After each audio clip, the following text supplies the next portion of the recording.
إن الحمد لله الأكرم الذي خلق الإنسان وكرم وعلمه من البيان ما لم يعلم فسبحان الذي لا يحصى امتنانه باللسان ولا بالقلم ونشهد أن لا إله إلا الله وحده لا شريك له ونشهد أن سيدنا وسندنا وحبيبنا طبيبنا وطبيب قلوبنا وأولانا ومولانا محمدا عبده ورسوله فقد قال الله تعالى في كلامه المجيد وفي فرقانه الحميد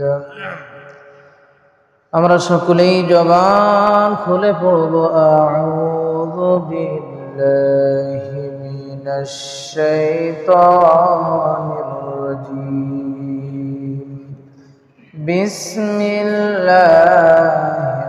রহমানির রহিম ইযা যুলজিলাতিল আরদু জিলজালাহা وأخرجت الأرض أثقالها وقال الإنسان ما لها المرء مع من أحب সাহাবীকে বলে ও সাহাবীরা তুমি যাকে মহব্বত করো কিয়ামতের ময়দানে তুমি তার সঙ্গে থাকবা। সাহাবীটাই নবীকে বুঝাইতেছিল, নবী গো কিয়ামতের ময়দান যে হবে, কিয়ামতের ময়দানে আমার অবস্থাটা কেমন হবে। এই কঠিন কিয়ামতের ময়দানে যেখানে গুনাহগার উম্মতেরা হাজার হাজার বছর অপেক্ষা করবে বিচারের জন্য, এই এত সময় বিচারের জন্য অপেক্ষা করবে বলে 50,000 বছর চলে যাবে হাসর ময়দানে। বান্দা পাগল পারা হয়ে যাবে, কিয়ামত কায়েম হয়ে যাবে। এই কিয়ামতের আগে ইসরাফিল আলাইহিস সালামের যে কাজ দেওয়া হয়েছিল, ইসরাফিলকে কাজ দেওয়া হয়েছে সিংহার মধ্যে ফু দিবে। ইসরাফিল আলাইহিস সালামকে যখন বানিয়েছে ওই তখন থেকেই সে সিংহার মধ্যে ফু দিবে এমন প্রস্তুতি গ্রহণ তখন থেকে করে আসেন। মানে তাকে শুধু তৈরি করছেন সিংহায় ফু দেওয়ার জন্য। সে সিংহার মধ্যে ফু দিবে আর কিয়ামত কায়েম হয়ে যাবে।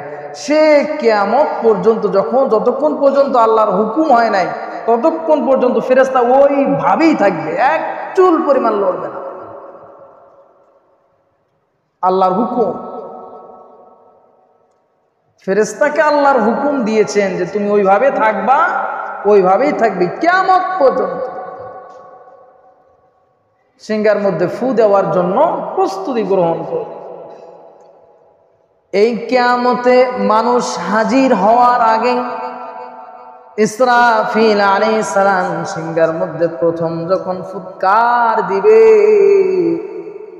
আল্লাহ তাআলার কোরআনে কারীমের মধ্যে 99 নম্বর সূরা জিলজাল, যার অর্থ হচ্ছে কম্পন।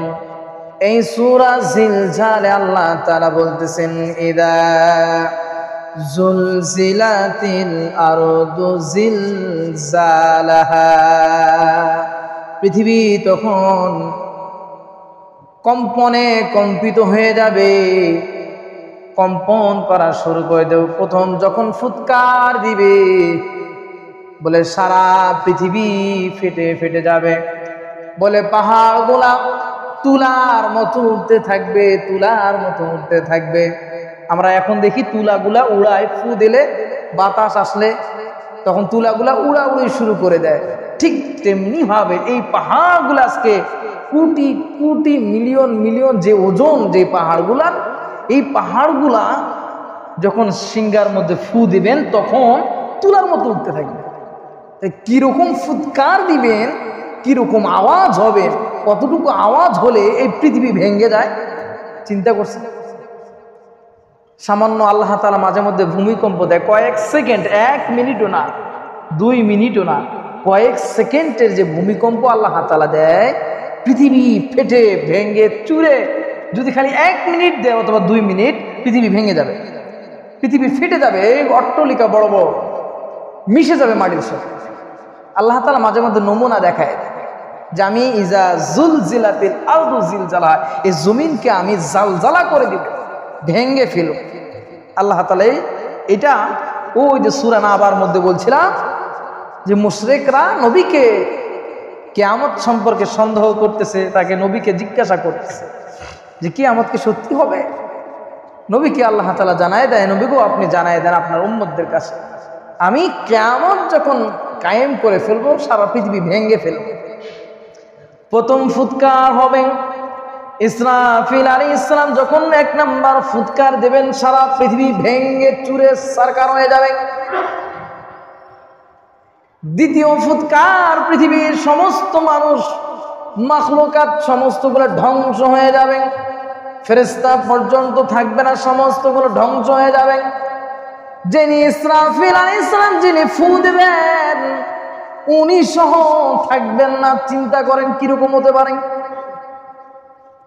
যিনি ফু দিবে উনি সহ থাকতে পারবেন না। দ্বিতীয় ফুৎকারের শেষ, দ্বিতীয় ফুৎকার যখন দিবেন তখন সমস্ত কিছু ধ্বংস হয়ে যাবে, আজরাইল পর্যন্ত থাকবে না, শেষ, ফিনিশ।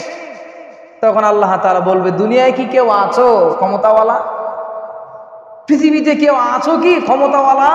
যারা দাফট দেখাইছো পৃথিবীর মধ্যে, যারা ক্ষমতা দেখাইছো, টাকার অহংকার দেখাইছো, তোমরা কি কেউ আছো? কোন আওয়াজ আসবে? কোন আওয়াজ নাই, কেউ নাই তো। তৃতীয়বার আবার একবার ফু হবে, কখন? যখন আবার ফেরেশতাদেরকে আবার তৈরি করা হবে আল্লাহর হুকুমে। ফেরেশতাকে উঠানো হবে, ফেরেশতাকে উঠানোর পরে ইসরাফিলকে বলবে, ইসরাফিল রে, তুমি আমার 3য় নম্বর ফুৎকার দাও। 3 নম্বর যখন ফু দেবে, পৃথিবীর শুরু থেকে ওই ইসরাফিল আলাইহিস সালামের প্রথম ফুৎকার পর্যন্ত এই যতগুলো মানুষ পৃথিবী থেকে চলে গিয়েছে, মনে রাখবেন ইসরাফিল আলাইহিস সালাম যখন একবার ফু দিয়েছেন, বলে একবার ফুৎকারের আওয়াজে সারা পৃথিবী চুরমাচার হয়ে গিয়েছিল, এর মাঝে 50,000 বছর চলে যাবে। সুবহান, 50,000 বছর চলে যাবে প্রথম ফুৎকারে। দ্বিতীয় ফুৎকার যখন দেবে, সারা পৃথিবী যখন ধ্বংস হয়ে যাবে, এই সারা পৃথিবী ধ্বংস হয়ে 50,000 বছর আবার থাকবে, স্তব্ধ থাকবে, 50,000 বছর কিচ্ছু থাকবে না।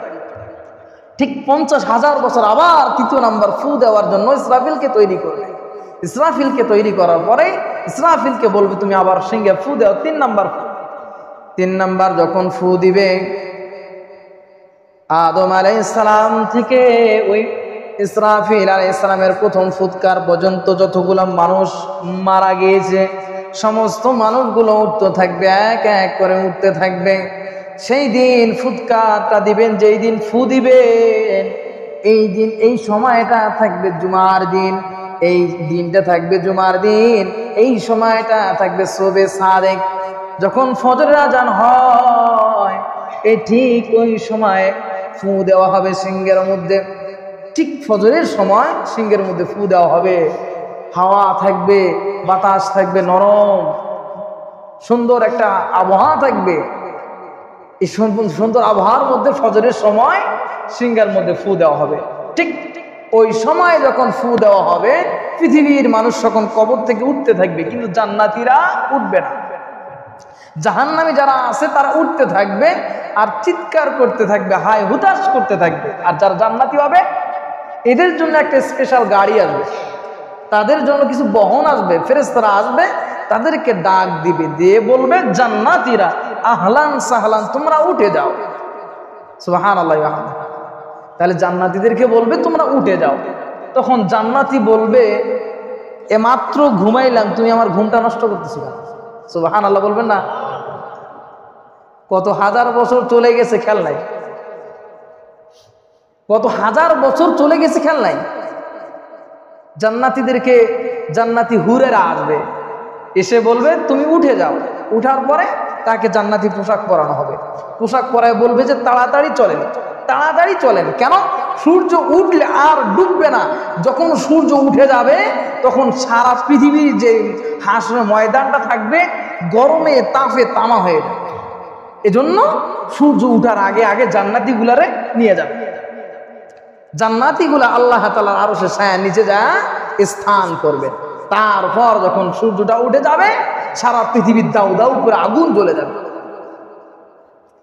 তৃতীয় নাম্বার ফু যখন দিবে সারা পৃথিবী আগুন জ্বলতে থাকবে। বলে কেন জানেন? তখন সূর্য আজকে 9 কোটি মাইল উপরে, আজকে এত কোটি কোটি মাইল উপরে সূর্য, তারপরে দিনের বেলা সূর্য সহ্য হয় না আমাদের, এই তাপ দেয় দিনের বেলায়, রাতের বেলা এই তাপের গরম লাগে। আর কিয়ামতের ময়দানে এমন হবে এই সূর্যটা মাথার কাছে এসে চলে আসবে। বলে চলে আসার পরে এমন গরম হবে রে ভাই, আজকে যে আমরা সূর্য দেখতেছি এটা কিন্তু সূর্যের মুখ নয়, এটা কিন্তু সূর্যের আসল চেহারা নয়। মনে রাখবেন, এই সূর্যের যে আলোটা আসে এটা কিন্তু সূর্যের দিক নয়, এটা হচ্ছে সূর্যের উল্টা দিক। এটা সূর্যের উল্টা দিক। মনে করেন না সূর্য এটা জমিনের দিকে এভাবে আছে, না, এটা সূর্যের উল্টা দিকে এভাবে করা আছে। দেখবেন লাইট যখন জ্বালা হয় এই লাইটের গোড়ায় হাত দিলে গরম হয়ে যায়, তাই না? তাপ হয়ে যায়। এই তাপের যে সাইডের যে আলোটা আছে এই আলোর কারণে লাইটটা গরম হয়ে যায়। বলে ঠিক তেমনি ভাবে সূর্য উল্টা দিকে তাপটা দুনিয়াতে আসে। তাহলে সোজা দিকের তাপ কেমন হবে? বলে উল্টে দিকের তাপ যে দুনিয়াতে আসে শুধু ডাইরেক্ট আসে না, আবার ফেরেশতারা ডাইরেক্ট সূর্যের সামনে বরফ ধরেন, বরফ ধরে তারপর এই সূর্যের আলোটা দুনিয়ার মধ্যে আসে। চিন্তা করছেন? তাহলে কত ভাবে সূর্যের আলোটা দুনিয়াতে আসে। আর আল্লাহ রাব্বুল আলামিন যখন কিয়ামতের ময়দান কায়েম করে ফেলবে, বলে যখন কিয়ামতের ময়দানটা কায়েম করে ফেলবে সূর্যটা মাথার কাছে চলে আসবে, গুনাহগাররা পাগল হয়ে যাবে,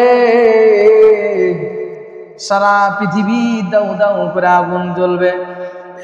বলে আগুন জ্বলতে জ্বলতে পুড়ে সারকার হয়ে এই মাটিটা কিন্তু ছাই হবে না, মাটিটা তামা হয়ে যাবে। বলে তামা কেন হবে? বলে তামা এমন একটা জাতি, বলে তামার এক সাইডে গরম করবেন দেখবেন যে পুরা তামাটা গরম হয়ে যায়, তেমনি ভাবে মাটিটা পুরা তামা হয়ে যাবে। বলে এত গরম হবে গুনাহগার বান্দারা যখন বসে থাকবে নিচের তাপ দিয়ে উপরের তাপ, সমস্ত তাপগুলো যখন এক জায়গায় করে বান্দাকে কষ্ট পাইবে, আল্লাহ তাআলার হুকুমে জাহান্নামী গুনাহগার বান্দাদের মাথাগুলো টাস টাস করে ফেটে যাবে। ফেটে যাওয়ার পরে মাথার মগজগুলো টকবক টকবক টকবক করতে থাকবে। বলে এত উত্তপ্ত গরম, আপনি প্রশ্ন করতে পারেন যারা নবীর উম্মত হবে, যারা জান্নাতি হবে তারা কত কোথায় থাকবে? বলে এই যখন কিয়ামতের ময়দান শুরু হয়ে যাবে, এই কিয়ামতের ময়দানটা শুরু যখন মাথার উপরে থাকবে মাটিটা তামা হবে। বলে এই অবস্থায় 50,000 বছর চলে যাবে। চিন্তা করছে? এই অবস্থায় 50,000 বছর চলে যাবে। বলে 50,000 বছর এই দুনিয়ার যে একদিন দুই দিন, এই যে গত জুমায় নামাজ পড়লাম মনে হচ্ছে, কালকে আমার স্মরণ হয়েছে যে আজকে শুক্রবার, কালকে বৃহস্পতিবার। অবাক হয়ে গেছি, কিরে কালকে না শুক্রবার নামাজ পড়লাম। মানে এই এত তাড়াতাড়ি দিনগুলো চলে যাচ্ছে। হাসরের ময়দানে কিন্তু তা হবে না। হাসরের ময়দানে কি হবে জানেন? এই পৃথিবীর 1000 বছরকে এক জায়গায় করলে হাসরের ময়দানের 1 সেকেন্ড হবে। চিন্তা করছেন? 1 সেকেন্ড, 1000 বছরকে এক জায়গায় করে হাসরের ময়দানে 1 সেকেন্ড হবে। আর ওই 1 সেকেন্ড ওইভাবে করে 50,000 বছর দিন যাবে। চিন্তা করেন কত লং টাইম। এত লং টাইম আপনাকে হাসরের ময়দানে থাকতে হবে। তাহলে মুমিনরা কি করবে? মুমিনদের কিভাবে হিসাব হবে? আল্লাহর নবী তাও জানাই দিলেন। ওই যে সাহাবী, মনে আছে কিনা শুরুতে বলছিলাম, সাহাবী এসে নবীকে বলে, নবী গো কিয়ামত কবে হবে মনে কি জানেননি? এই সাহাবীর মনে আশা ছিল, নবী গো আমার কিয়ামত কেমন হবে, আমার হাসরের ময়দানে কেমন অবস্থা হবে? নবী বলেছেন মারউ মা মান আহাব্বা। নবী বলেন, সাহাবীরা রে, তুমি যার সাথে মহব্বত রাখবা, তুমি যাকে ভালোবাসবা, সে যদি জান্নাতি হয় তাহলে তোমার হাসর ময়দানটা জান্নাতীদের সাথে হবে। নবীদের সাহাবী এই হাদিস শোনার পর এত খুশি হয়েছেন, এত খুশি হয়েছেন। বলে কেন? বলে সাহাবীরা তো নবীর জন্য জানও দিয়ে দিয়েছেন, জান দেওয়ার জন্য তৈরি ছিলেন। বলে এত মহব্বত করতেন, এই জন্য তাদের বিশ্বাস ছিল আমাদের হাসরটা নবীদের সাথে হবে, নবীর সাথে হবে। শুধু বলে ওই হাদিসটা ওই দিনের জন্য নয়, আমার নবী বলে কিয়ামত পর্যন্ত যদি কোনো উম্মত আমি নবীকে ভালোবাসতে পারে, আমার ওয়ারিসদেরকে ভালোবাসতে পারে, হাসরের ময়দানে ওই উম্মত গুলো জান্নাতে আমার পাশে থাকবে। জোরে কোন সুবহানাল্লাহ। হাসরের ময়দানে জান্নাতে থাকবেন তারা। তাহলে মুমিনরা কি করবে? 50,000 বছর তো এভাবেই থাকবে। বলে মুমিনেরও বিচার হবে, মুমিনেরও প্রশ্ন হবে। বলে মুমিনের এই কঠিন ময়দানে কতক্ষণ বিচার হবে? আপনারা সবাই খুশি হবেন, বলার সঙ্গে সঙ্গে একটা জবান বন্ধ রাখবেন না, চিৎকার করে সুবহানাল্লাহ বলবেন। মুমিনের কেমন বিচার হবে? আখিরি নবীর উম্মতের কেমন বিচার হবে? নবী বলে, উম্মতরা রে তোমরা শুনে নাও, ওই কঠিন হাসরের ময়দানে 50,000 বছর তোমাদেরকে অপেক্ষা করতে হবে না। যারা আমার উম্মত হবে, যারা মুমিন হবে, যারা মুমিনাত হবে, তোমরা শুনে নাও। বলে ফজরের সময় 2 রাকাত সালাত আদায় করতে যতক্ষণ সময় লাগে, বলে সারা পৃথিবীর মুমিনের বিচার করতে ততক্ষণ সময় লাগবে। সুবহানাল্লাহ। চিন্তা করছেন? আমাদের মনে অনেকের প্রশ্ন ছিল, তাহলে মুমিনরা এতক্ষণ কি করবে, এত বছর কি করবে? বলে তাদের বিচার হবে কতক্ষণ? বলে ফজরের সালাত আদায় করতে 2 রাকাত সালাত, ফজরের সময় এই ফরজ 2 রাকাত সালাত আদায় করতে যতটুকু সময় লাগে, বলে এতটুকু সময়ের মধ্যে বান্দার মুমিনের হিসাব শেষ হয়ে যাবে। সুবহানাল্লাহ। এই হচ্ছে মুমিনের বিচার। আর গুনাহগারের ওই যে 50,000 বছর অপেক্ষা করতে হবে। 50,000 বছর অপেক্ষা করার পরে পৃথিবীর মানুষগুলো ছুটাছুটি করবে, নবীদেরকে খুঁজবে। নবী গো আপনি শুধু একবার আল্লাহকে বলেন, আল্লাহ গো আমাদের বিচারটা তাড়াতাড়ি শেষ করেন, তাড়াতাড়ি বিচারটা শেষ করেন। 50,000 বছর অপেক্ষা করার পরে আল্লাহ ডাক দিয়ে বলবে, দুনিয়ার মানুষরা রে, তোমাদের এখন বিচার হবে 50,000 বছর পর। এতক্ষণ শুধু শাস্তি। তাহলে চিন্তা করেন হাসরের ময়দানটা কেমন হবে। অনেক সময় হয়ে গিয়েছে, হাসরের ময়দানটা কেমন হবে ইনশাআল্লাহ আবার আলোচনা করবো এখান থেকে। কিয়ামত অনেক কঠিন বাবা, অনেক কঠিন আবার অনেক সহজ, অনেক কঠিন আবার অনেক সহজ। সেই দিন মর্ম বুঝে আসবে সালাতের মর্ম, সেই দিন নামাজের মর্ম বুঝে আসবে বাবা। হে যুবকরা, সেই দিন নামাজের মর্ম বুঝে আসবে, যা নামাজ কি জন্য পড়তে হবে সেই দিন বুঝে আসবে। সেই দিন আপনি উপভোগ করতে পারবেন যে কঠিন হাসরের ময়দানে আল্লাহ তাআলা মাফ করে বান্দাকে কিভাবে উম্মতকে মাফ করে। সেই দিন নামাজের কথা মনে আসবে আপনার। এই জন্য বাবারা, কিয়ামতের ময়দান খুব কঠিন, যেটা সহ্য করার মতো আমাদের ক্ষমতা থাকবে না। আপনি প্রশ্ন করতে পারেন যে কঠিন এই হাসরের ময়দান, এখন তো জাহান্নামের দিকে যাইনি, সূরাত এখন শুরুই করি নাই, জাহান্নামে কি অবস্থা হবে চিন্তা করে। এটা তো মাত্র কিয়ামত, তাহলে জাহান্নামের অবস্থাটা কেমন হবে? এই কিয়ামতের ময়দানে এই মানুষগুলা যখন বসে থাকবে, এই মাথা যে টকবক টকবক করবে, এই টকবক করতে করতে গলে গলে পড়বে, গলে গলে সাইড দিয়ে পড়তে পড়তে ঘাম, রক্ত, পুঁজ গুনাহগারের গলা পর্যন্ত হয়ে যাবে, গলা পর্যন্ত হয়ে যাবে। এই পানিগুলো কিরকম হবে? এই রক্ত পুঁজগুলো এক জায়গায় জমা হয়ে টকবক টকবক করতে থাকবে। গুনাহগারেরা বলবে, আল্লাহ গো, বিচার করো, নয় তো পানি দাও, বিচার করো, নয় তো পানি দাও, আর সহ্য হয় না। গুনাহগারেরা চিৎকার করে, পানি দাও, পানি দাও। ফেরেশতারা পানি নিয়ে হাজির হবে। কোন পানি জানেননি? বলে যেই ঘামগুলা পড়তেছে, যে রক্ত পুঁজগুলা টকবক টকবক করতেছে, এই রক্ত পুঁজগুলা গ্লাসের মধ্যে নিয়ে গুনাহগারকে দিয়ে বলবে, গুনাহগার খাও। গুনাহগার পিপাসার মধ্যে মাথা ঠিক থাকবে না, বলে পানি খাবো না, কি করব? এগুলাই তো রক্ত পুঁজ, কি করব? বলে না খাওয়া উপায় থাকবে না। জোর করে যখন মুখে নিবে, বলে মুখে দেওয়ার সাথে সাথে বলে মুখ দিয়ে ঢুকতে ঢুকতে পায়খানা রাস্তা দিয়ে গলে গলে গলে ভুঁড়ি সহ গলে বাইর হয়ে যাবে। চিন্তা করছেন কিরকম কিয়ামতের ময়দান? বাবা একটু ভাবেন না, কিয়ামত কেমন হবে? এর নাম কিয়ামত। কিয়ামত মানে কিয়ামত, তার তুলনাই নাই। আমি বুঝাইতে পারবো না যে কিয়ামত কত কঠিন, বুঝাই শেষ করতে পারবো না আমি কত কঠিন হতে পারে কিয়ামত। বিচার শুরু হওয়ার আগেই কত কত কঠিন। আল্লাহ আমাদের সবাইরে মাফ করে দেখ, সবাই বলে আল্লাহুম্মা আমিন।